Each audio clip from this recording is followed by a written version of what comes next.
A Sea of Dreams, Chapter 1, Family and the Dream of Adventure. I was born in England in 1632, in a small but prosperous town. My father was a good man, a German by birth, but he moved to England when he was young and met my mother. She was an Englishwoman, kind and caring, and they married and settled here, raising a family of 4 children. I had 2 brothers and 1 sister, and we were a close family. We were comfortable. My father was a successful businessman, and we never lacked for anything. Our house was large, and we had servants to help with the daily tasks. My father worked hard, and because of this, we had everything we needed. My siblings and I were given a good education, and for many, this would have been enough. But for me, something was always missing. I had a dream, one that I could not shake. I wanted to see the world, and not just any part of it. I wanted to see the sea. From a young age, I would sit by the docks and watch the ships come and go. The sound of the waves, the smell of the salt in the air, and the sight of sailors loading and unloading goods fascinated me. They looked rough and ready, always with a story to tell. Sometimes they would speak of places I had never heard of, lands far beyond England's borders. I would imagine myself on one of those ships, sailing to a distant shore, living a life of excitement and adventure. But my dream was not shared by my family. My father, especially, did not understand my desire to leave our comfortable life. He had worked hard to provide for us and wanted me to follow in his footsteps. He believed the world of business was a safe and reliable path. "There is no need to travel," he would say. "Everything you need is right here." He saw the sea as dangerous, filled with unpredictable storms and perilous journeys. To him, staying in England was the best way to ensure a long and happy life. When I turned 18, my father called me into his room. He sat in his chair, his eyes filled with concern. "Why do you want to leave us?" he asked. "The sea is no place for a man with a future like yours. You have everything you need here, a good life, a good family. The sea is full of danger. Men die out there in storms and battles and in places far from home. I don't want that life for you." I listened to my father's words, and I knew he spoke from love. He wanted to protect me, to keep me safe. But my heart was already set. I could not imagine spending my entire life in the same town, doing the same thing day after day. I wanted more. I wanted to see the world, to experience everything it had to offer, both the good and the bad. After my conversation with my father, I thought long and hard about what to do. I loved my family, and I knew they wanted the best for me, but I could not let go of my dream. I tried to speak with my mother, hoping she might understand. She was always so kind, so thoughtful, and I believed she might see things differently. But when I explained my desire to travel, her response was the same as my father's. "The world is a dangerous place," she said. "There are so many risks. Your life here is good. Why would you want to leave it behind?" 1 year passed. I stayed at home, helping my father with his business, but the sea never left my thoughts. Every day I would walk to the docks, watching the ships sail out to sea, and every day I felt a pull, as if the ocean itself was calling me. Then, one September afternoon in 1651, I visited the town of Hull. It was a busy day, with ships coming in and out of the harbor. I met an old friend there, and we talked about many things. He told me about his latest voyage, a journey to London with his father, who owned a ship. "We're leaving again soon," he said. "Why don't you come with us?" My heart raced at the thought. I was not prepared for such a journey, but the opportunity was too tempting to pass up. "I'll think about it," I said, though deep down, I knew I had already made up my mind. That night, I lay in bed, unable to sleep. My father's words echoed in my head. The sea is dangerous. You could die. But alongside those fears was the excitement, the promise of adventure, of seeing new lands and meeting new people. In the end, my desire for adventure won out. The next morning, I packed a small bag and made my way back to the docks. My friend was waiting for me. "Are you ready?" he asked, and with a smile I nodded. This was it, my first journey by sea. Chapter 2: The First Storm. The first hour of our voyage was everything I had hoped for. The sun was shining, the sea was calm, and the wind carried us smoothly along. I stood at the side of the ship, watching as the land grew smaller and smaller, until it was just a distant line on the horizon. My heart swelled with joy. I was finally living my dream. But as the day wore on, the weather began to change. Dark clouds appeared on the horizon, and the wind grew stronger. I had heard stories of storms at sea, but I never imagined I would face one so soon. The waves grew larger, lifting the ship high into the air and then dropping it down with a crash. The crew moved quickly, securing ropes and adjusting sails, but the storm was relentless. As the ship rocked back and forth, I felt a wave of fear wash over me. I had never experienced anything like this before. The wind howled, and the rain came down in sheets, soaking us to the bone. I clung to the side of the ship, my knuckles white from the effort.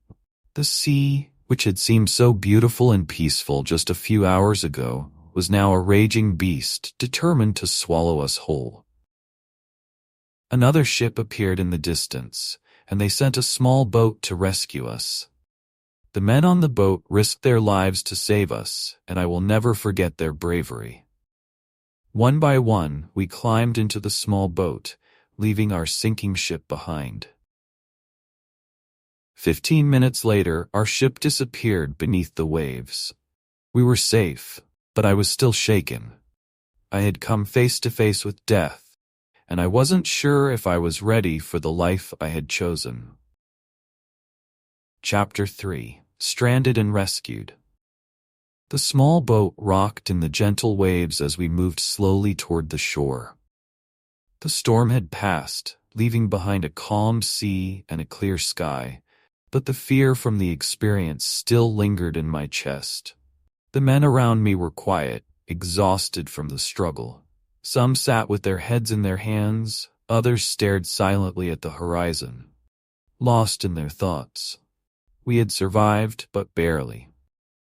As we neared the coast, we saw a small village ahead, with people gathered on the beach. They had been watching us, waiting for us to arrive. I was relieved to see them, to know we weren't alone. When we finally reached the shore, the villagers helped us from the boat, offering food, water, and warm blankets. They were kind people, and I felt a wave of gratitude wash over me. We had lost everything in the storm, but we had our lives, and that was enough. The village was small, just a collection of simple cottages and fishing boats. The people lived off the sea, much like the sailors I had admired as a boy. They knew the risks of the ocean, the dangers it posed, but they accepted it as part of their lives. To them, the sea was both friend and foe, something to be respected, not feared. We stayed in the village for several days, recovering from the ordeal. I thought often about my family during this time, wondering what they would say if they knew what had happened to me. Would my father be angry? Would he say, "I told you so"? Or would he be relieved that I had survived? I didn't know. All I knew was that my desire to see the world hadn't diminished. If anything, it had grown stronger. After a week, we made plans to leave the village and return to London. Some of the men decided to go back to Hull, but I couldn't bring myself to go home just yet. I wasn't ready to face my family, not after everything that had happened. I needed time to think, to figure out what I wanted to do next. We traveled to London by land, making the journey on foot and by carriage. It was a long trip, but I enjoyed the change of pace. The countryside was beautiful, with rolling hills and green fields stretching as far as the eye could see. It was peaceful, a stark contrast to the chaos of the sea. But even as I admired the scenery, I couldn't shake the feeling that my adventure wasn't over. When we finally reached London, I felt a strange mix of emotions. I had dreamed of coming here for so long, of seeing the great city with its bustling streets and grand buildings. But now that I was here, I wasn't sure what to do.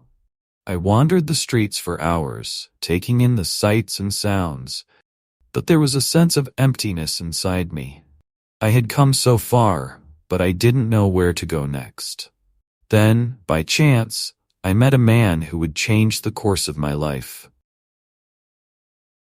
Chapter 4: The Captain's Offer.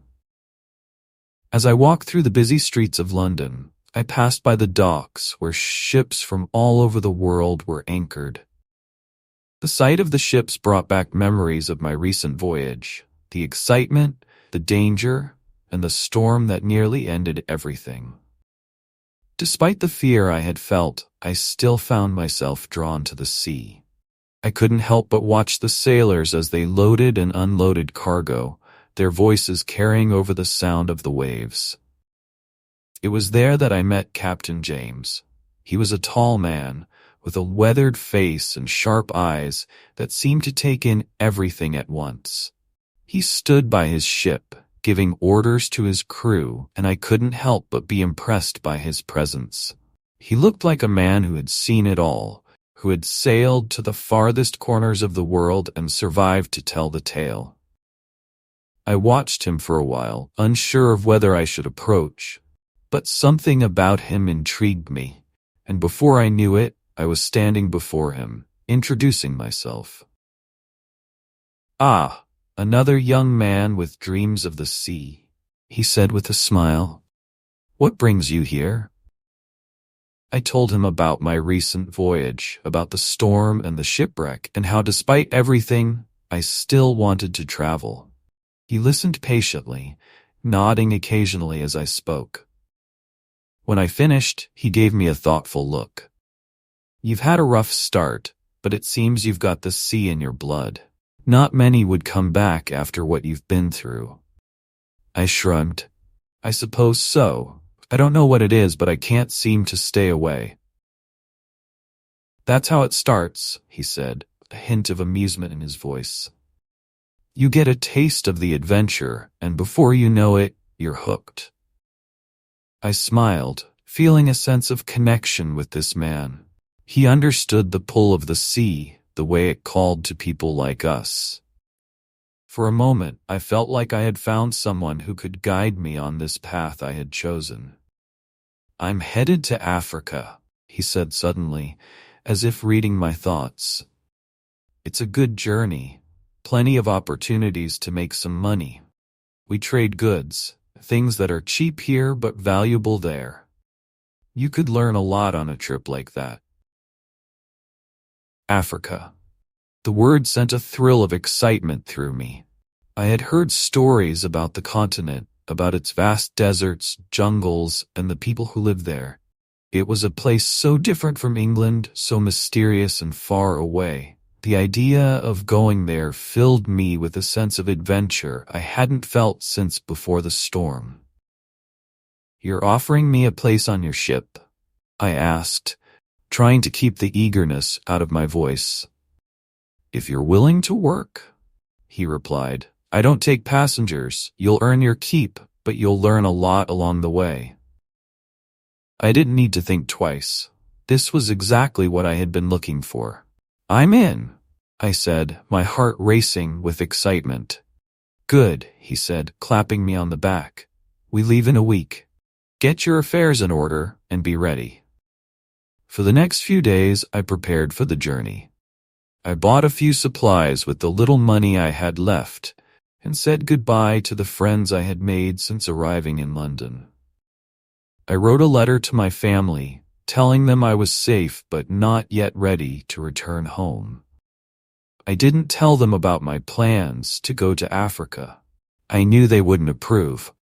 Instead, I simply said I was traveling and would write again when I could. As the day of departure approached, I felt a mix of excitement and nervousness. This was my first real adventure, my first time leaving England for a distant land. I didn't know what to expect, but that was part of the thrill. I was ready for whatever came next. Chapter 5: The Journey to Africa. The day we set sail for Africa was bright and clear. The wind was strong, filling the sails and carrying us swiftly out of the harbor. I stood on the deck, watching as the coast of England disappeared behind us. This time, I didn't feel the same fear I had during my first voyage. I was older now, more experienced. I knew the dangers of the sea, but I also knew that adventure lay ahead. Captain James was a fair man, but he was also strict. He expected hard work from his crew, and I was no exception. I spent my days learning the ropes, literally and figuratively. The captain taught me how to navigate by the stars, how to read the winds, and how to handle the ship in rough weather. It was hard work, but I loved every minute of it. I was finally learning the skills I had always dreamed of, and I felt a sense of purpose that I hadn't felt before. The crew was a rough bunch, but they were good men. They had all been at sea for years and had stories to tell from every corner of the world. Some had fought in battles, others had survived shipwrecks, and a few had even encountered pirates. Their stories fascinated me, and I spent many nights listening to their tales as we sailed under the stars. The journey to Africa took several weeks, but the time passed quickly. We encountered a few storms along the way, but none as severe as the one I had faced on my first voyage. Each time the wind picked up, I felt a pang of fear, but I reminded myself that I had survived worse. I was becoming more confident with each passing day. When we finally reached the coast of Africa, I was struck by the beauty of the land. It was unlike anything I had ever seen. The coastline stretched out before us, dotted with palm trees and sandy beaches. Beyond the shore, I could see the dense jungle with its towering trees and vibrant greenery. The air was hot and humid, a stark contrast to the cool, misty weather of England. We anchored the ship in a small bay, and Captain James sent a group of us ashore to trade with the locals. I had never seen people like the ones who greeted us on the beach. They wore colorful clothing made from fabrics I had never seen, and their skin was darker than anyone I had ever met. They spoke a language I didn't understand, but the captain had been here many times before and knew how to communicate with them. The trade was simple. We had brought goods from England, tools, cloth, and other items that were common and inexpensive at home but highly valued here. In exchange, the locals offered us gold, ivory, and other treasures from the land. I watched in amazement as the captain negotiated with the local leaders, securing deals that would make us a fortune when we returned to England. Over the next few days, I had the chance to explore the area around the bay. The jungle was teeming with life, birds with bright feathers, monkeys swinging through the trees, and insects of every shape and size. I had never seen anything like it. The air was thick with the scent of flowers and the sound of the animals. It was both beautiful and overwhelming. One afternoon, while exploring the jungle, I found myself separated from the rest of the crew. I wandered deeper into the forest, marveling at the sights around me, when suddenly I realized I was lost.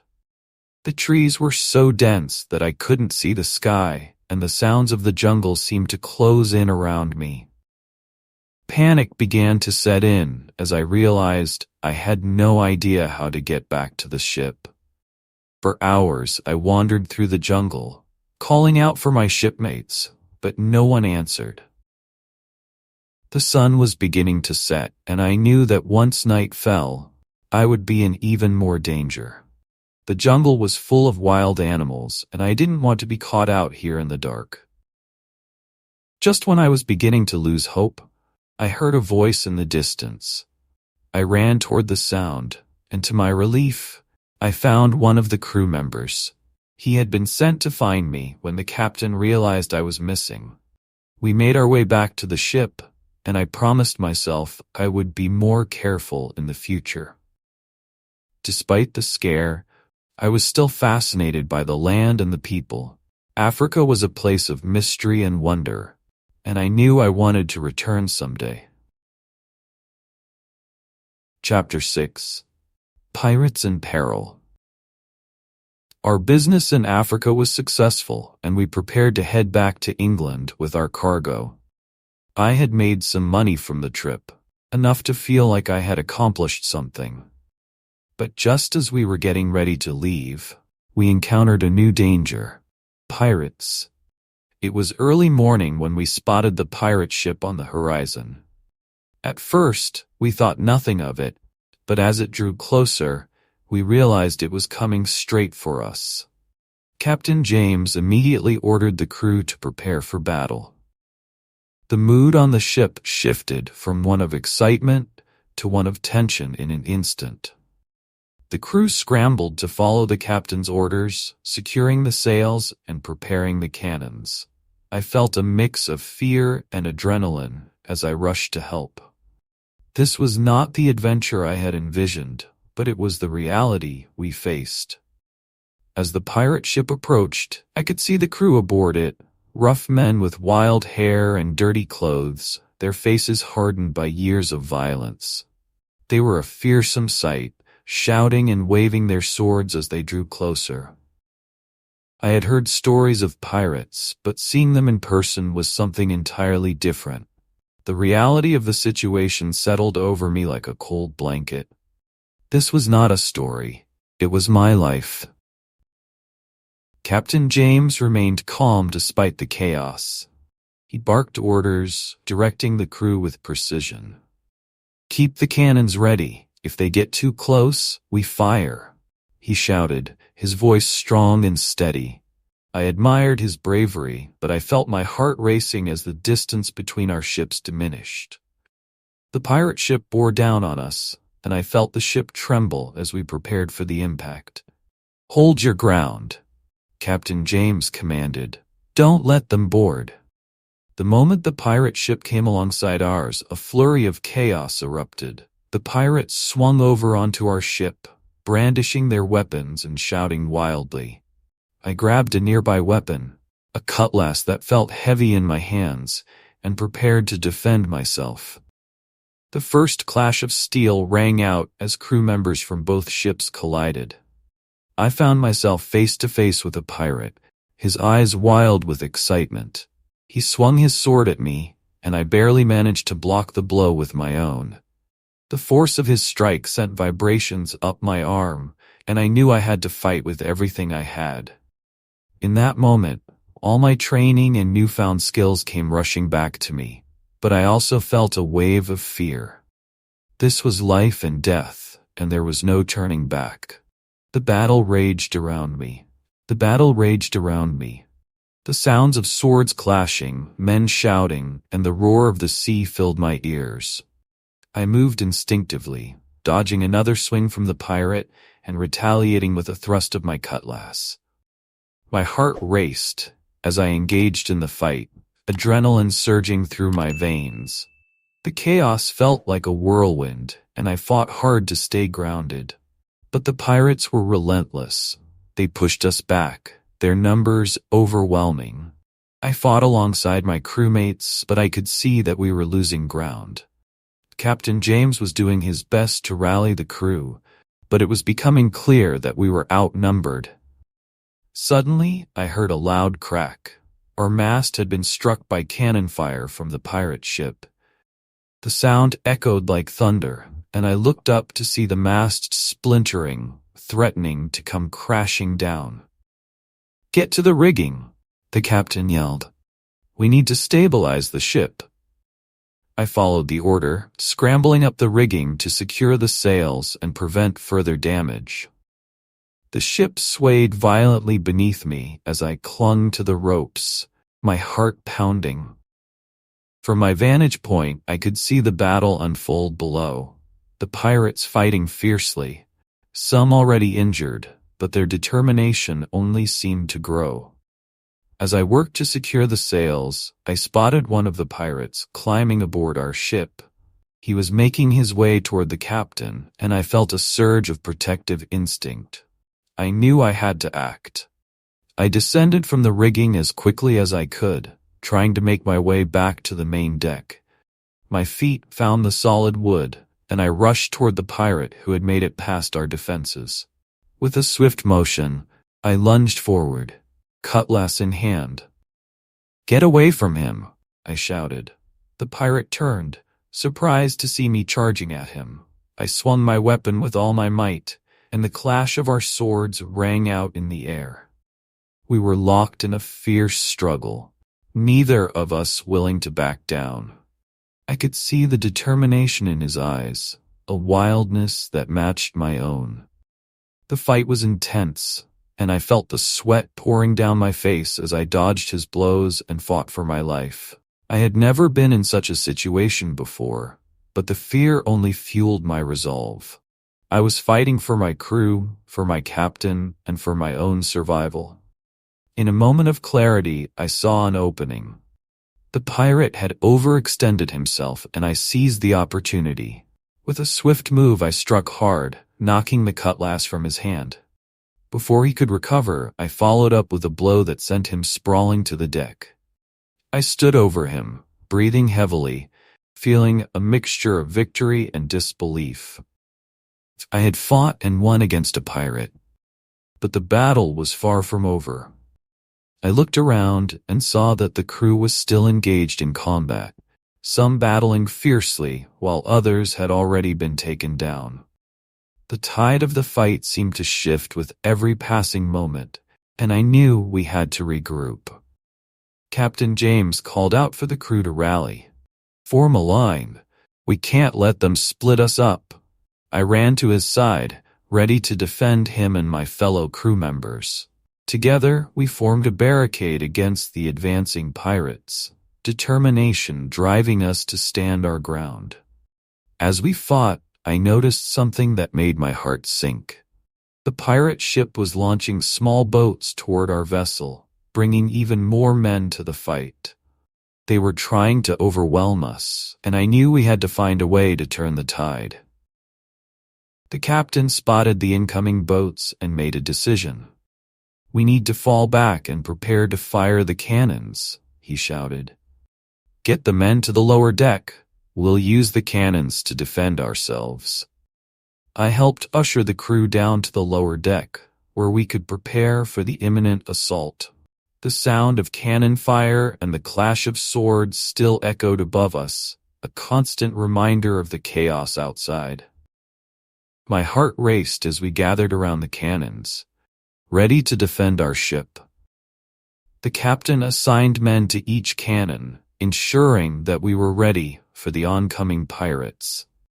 I took my place beside one of the cannons, my hands shaking with adrenaline. We loaded the cannon, ready to fire at the first sign of the pirates boarding our ship. As the first small boat reached the side of our ship, the pirates began to climb aboard. They swung over with fierce determination, and I braced myself for the next wave of fighting. The captain gave the command, and we fired the cannon at the incoming attackers. The sound of the blast was deafening, and I watched as it struck the small boat, sending it splintering into pieces. But there were too many of them. They continued to pour onto our ship, and I felt a sense of despair creeping in. Just when I thought we might be overwhelmed, I heard a voice calling from the deck above. "Hold fast. Reinforcements are coming." I looked up to see a ship approaching in the distance, its sails billowing in the wind. My heart soared with hope. Could it be another ship? I thought, could they be coming to help us? Chapter 7. A Glimmer of Hope. The ship drew closer, and as it did, I could see the flag flying from its mast. It was a merchant ship similar to ours, but the sight of it brought a wave of relief. The pirates didn't seem to notice it yet, too focused on their assault on our ship. "Get ready to fire again," Captain James shouted, bringing us back to the present danger. The crew obeyed, and we prepared to defend ourselves as best we could. The merchant ship continued its approach, and I could see the crew aboard it preparing for battle as well. They had seen the chaos unfolding and were coming to our aid. Hope surged through me as I realized we might have a chance after all. As the merchant ship got closer, I noticed that they were firing cannons at the pirate ship. The sound of cannon fire rang out like thunder, and the pirates, now aware of their impending doom, began to panic. They started to retreat back to their ship, scrambling to get away from the two-pronged attack. "Fire again," Captain James commanded. "We have them on the run." We let loose another barrage of cannon fire, aiming at the retreating pirates. The deck shook with the force of the blasts, and I felt a surge of adrenaline as we fought back. This was our chance to reclaim our ship and our freedom. With the added firepower from the merchant ship, the tide of the battle shifted dramatically. The pirates, realizing they were outnumbered and outgunned, began to abandon their efforts. Many jumped overboard, seeking to escape the chaos. The captain of the merchant ship shouted to us, "Stay strong, we're here to help." His voice rang out like a beacon of hope, and it motivated us to fight harder. I could see the fear in the remaining pirates' eyes as they realized they were no longer in control. As the last of the pirate crew began to flee, Captain James led our crew in a final charge. We surged forward, ready to reclaim our ship and send the pirates fleeing into the sea. The combination of our courage and the support from the merchant ship proved to be too much for the remaining pirates. With one last blast from our cannons, we sent the last of the pirate crew scrambling back to their ship. They hoisted their sails and fled into the distance, leaving us victorious on our own ship. Cheers erupted from our crew as we celebrated our hard-fought victory. But the celebration was short-lived. I looked around at the wreckage on our ship and the faces of my crewmates, some injured and others weary from the battle. We had survived, but at what cost? Chapter 8. The Aftermath. Once the battle was over, we took stock of our ship and crew. The damage was significant. Several men were injured, and some had even lost their lives in the fight. We gathered to pay our respects to our fallen shipmates, knowing that we had survived against incredible odds, but at a heavy price. Captain James organized the crew to repair the ship as best we could. With the help of the merchant ship, we managed to secure medical supplies for the injured. I worked alongside my crewmates, patching up the holes in the deck and mending the sails. The work was hard, but it helped to keep my mind focused on something other than the losses we had suffered. As the days passed, we slowly made our way back to England. The journey was filled with reflection. I thought about everything that had happened, the dreams I had pursued, the dangers I had faced, and the bonds I had formed with my crewmates. I realized that I had grown in ways I never expected, both as a sailor and as a person. One evening, as I stood on deck watching the sunset, I felt a sense of peace wash over me. The sky was painted in hues of orange and pink, and the ocean stretched endlessly before me. I had faced danger and had come out stronger. The sea was still a place of adventure, but now I understood the risks that came with it. When we finally arrived back in England, we were greeted as heroes. Our stories of bravery and survival filled the taverns and marketplaces. People listened in awe as we recounted our encounter with the pirates, and I felt a sense of pride in sharing my experiences. The captain arranged for a feast to celebrate our return, inviting friends, family, and fellow sailors. It was a night of laughter and remembrance, a chance to honor those we had lost and to celebrate our survival. As I sat with my crewmates, I realized that this journey had changed me. I had gone from a young man with dreams of adventure to someone who had faced challenges head-on and come out the other side. The thrill of the sea still called to me, but now I understood the importance of caution and the value of companionship. I made a promise to myself that night. I would continue to seek adventure, but I would also carry the lessons I had learned with me. The world was vast and full of opportunities, and I was ready to embrace whatever came next. Chapter 9. New Horizons. In the months that followed, I became more involved in trade and sailing. I worked with Captain James, learning everything I could about navigating the waters and managing a ship. I wanted to make a name for myself in the world of commerce and adventure, and I was determined to succeed.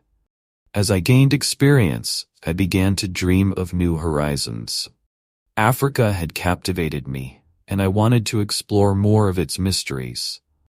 I began to save money and plan my next journey, hoping to delve deeper into the rich cultures and landscapes that I had only begun to experience. One day, I received word from a merchant who had heard of my exploits. He sought my assistance for a new venture, a trading expedition to the heart of Africa. I was thrilled at the prospect. This was my chance to return to the land that had inspired me and to make a mark in the world of trade. As I prepared for the journey, I reflected on how far I had come. The boy who had dreamed of adventure was now a young man ready to embrace the unknown. I gathered my supplies, made arrangements with the captain, and prepared to set sail once again. On the day of our departure, I stood at the docks, watching the waves lap against the ship's hull. My heart raced with anticipation. This was more than just a journey. It was a chance to fulfill my dreams and to carve my path in the world. As we set sail, I felt a sense of freedom wash over me. The wind filled the sails, and I could see the coastline of England receding into the distance. I was ready to embrace the challenges and adventures that lay ahead. The sea called to me, and I answered with a heart full of hope and determination. Chapter 10. The Journey Ahead. The journey to Africa was filled with challenges. The sea could be unpredictable, and we encountered storms that tested our resolve. But each challenge only strengthened my determination. I worked tirelessly alongside the crew, navigating through rough waters and ensuring that we stayed on course. During the long days at sea, I found myself reflecting on my previous experiences. I thought of the battles fought and the lessons learned. I was grateful for the strength I had discovered within myself and for the friendships I had formed with my fellow sailors. We were a team, united by our shared goals and experiences. Finally, after weeks at sea, we approached the shores of Africa once more. The landscape was breathtaking, lush greenery, rolling hills, and the promise of adventure. I could feel my excitement bubbling over as we dropped anchor in a small bay. As we disembarked, I felt a sense of familiarity wash over me. The sights and sounds of Africa were a symphony of life, and I was eager to explore. We made contact with local traders, and I felt a sense of purpose in sharing goods and ideas with them. Over the following weeks, we established trade relationships, sharing knowledge and resources. I learned about the culture and traditions of the people, their struggles, and their triumphs. Each interaction enriched my understanding of the world and deepened my appreciation for the diverse tapestry of life. One day, while exploring a nearby village, I met a young woman named Amina. She was kind and intelligent, with a spirit that captivated me. We quickly formed a bond, sharing stories of our lives and dreams. Amina introduced me to her community, and I was embraced with warmth and generosity. As our relationship blossomed, I found myself torn between my desire for adventure and my growing feelings for Amina. She represented everything beautiful about the land, and I began to contemplate the possibility of staying in Africa longer than I had initially planned. The trading expedition continued, and we made significant progress, securing deals that would benefit both our crew and the local communities. The excitement of trade was palpable, and I thrived in this new environment. Yet, as the days turned into weeks, the thought of returning home loomed over me. I missed my family and the familiarity of England, but I also felt a strong connection to Amina and the life we were building together. Chapter 11. Choices and Changes. The time came for us to decide whether to return to England or to extend our stay in Africa. Captain James called a meeting to discuss our options. The crew was divided. Some wanted to head back with their profits, while others were eager to continue exploring the riches of the continent. I knew that I had a choice to make. The pull of adventure was strong, but so was my desire to stay with Amina and contribute to the community that had welcomed us. I listened as my crewmates voiced their opinions, weighing the possibilities. When it was my turn to speak, I felt the weight of my words. "I believe we have built something meaningful here," I said. "The relationships we've formed with the locals and the opportunities to create a positive impact are invaluable. I think we should consider extending our stay." There were murmurs of agreement and disagreement among the crew. Captain James listened attentively, and I could see him contemplating my words. "You raise a valid point," he said. "We've forged strong connections, and there is potential for more. But we must also consider our safety and the risks involved." The meeting continued, and we discussed the various factors at play: potential threats from rival traders, the logistics of staying longer, and the personal ambitions of each crew member. In the end, it was a compromise. We would extend our stay for a few more months, allowing us to deepen our ties and explore more of Africa. As the decision was made, I felt a rush of excitement and relief. I had chosen the path that felt right to me, and I was ready to embrace the adventures that awaited. Over the next few months, our presence in Africa grew stronger. We helped local traders improve their techniques, shared knowledge about crops and trade practices, and engaged in community projects that aimed to enhance the quality of life. I felt fulfilled in ways I never expected, and my bond with Amina deepened. Chapter 12. A New Chapter. As the months passed, the vibrant colors of Africa became a part of me. The sunsets were breathtaking, and the nights were filled with laughter and storytelling around the fire. Amina and I spent countless evenings together, talking about our dreams for the future. One night, as we sat under the stars, I took a deep breath and spoke my heart. "Amina, I want to build a life here. I want to be a part of this community and share my life with you." Her eyes sparkled with joy, and she took my hand. "I feel the same way," she said softly. "You've brought so much to our village, and I can see the love you have for this land." In that moment, I knew that I had found my place.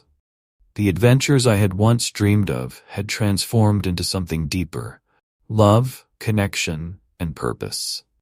I wanted to create a life with Amina, to contribute to the community, and explore the endless possibilities of this beautiful land.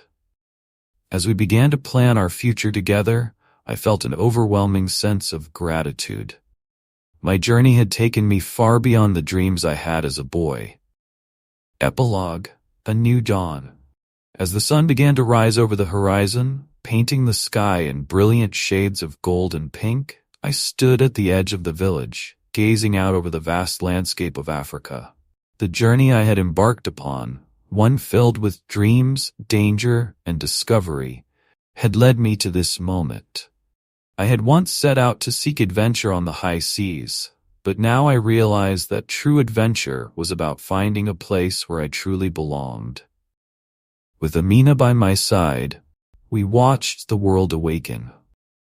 The village was alive with the sounds of morning, the laughter of children, the rustle of leaves in the gentle breeze, and the distant calls of merchants preparing for the day. I felt a sense of peace wash over me, knowing that I was part of something much larger than myself. We had turned our experiences into opportunities for growth.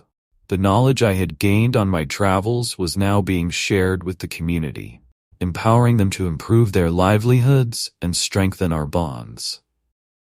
Together, Amina and I envisioned a future that blended our dreams and aspirations, creating a tapestry of life rich in culture, love, and shared purpose. As I held Amina's hand, I felt an unbreakable connection between us. We had faced challenges and triumphs, and our love had only deepened with each passing day. The hardships we had endured had shaped us, teaching us resilience and the importance of community.